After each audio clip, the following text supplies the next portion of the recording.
With this year's award season now officially underway, after being kicked off by the New York Film Critics Circle Awards, Martin Scorsese's The Wolf of Wall Street is the film that everyone is talking about. It has caused a real stir in Hollywood, dividing critics, but not because of its A-list cast or its gripping real-life tale of lavish lifestyles and misplaced trust, but because of its record-breaking use of obscenities. I got to say, it's a badge of honor that I get to use the F word in a Martin Scorsese movie. I feel very good about that. During the 3-hour movie, starring Leonardo DiCaprio, who plays the part of Jordan Belfort, whose real-life memoirs inspired the movie, the F-word is used a record 506 times. This is what the film's screenwriters had to say about the swearing. I know I have to be responsible for at least 95% of them. I certainly would be shocked if I'm not. I mean, I wrote on The Sopranos for 8 years, so that word just sort of rolls off my fingertips. And remarkably, you know, it's funny, I was talking to my wife recently. We have 2 very little kids. I've never cursed in front of my children at all. I mean, you see the things I write. I mean, obviously that's where it's all going, because it's not coming out at home, which is pretty amazing.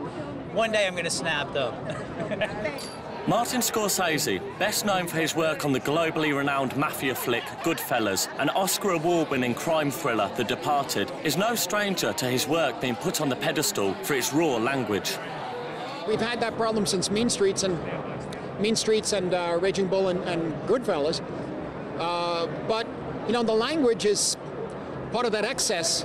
Hardly any respect for the language or respect for anything that they have in their lives.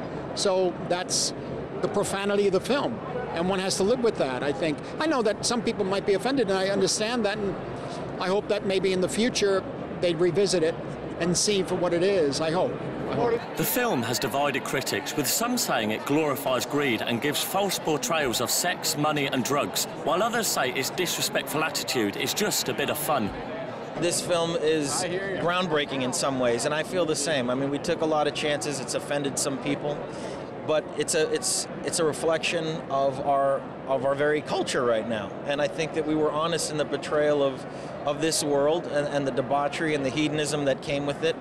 And you know, there was no reason to do a film about the excess of Wall Street if you were going to not try to push the envelope. So I'm incredibly proud of the film. The dark comedy tells the story of a Jewish boy from the Bronx who made millions through fraud and stock manipulation, with his career ending in prison.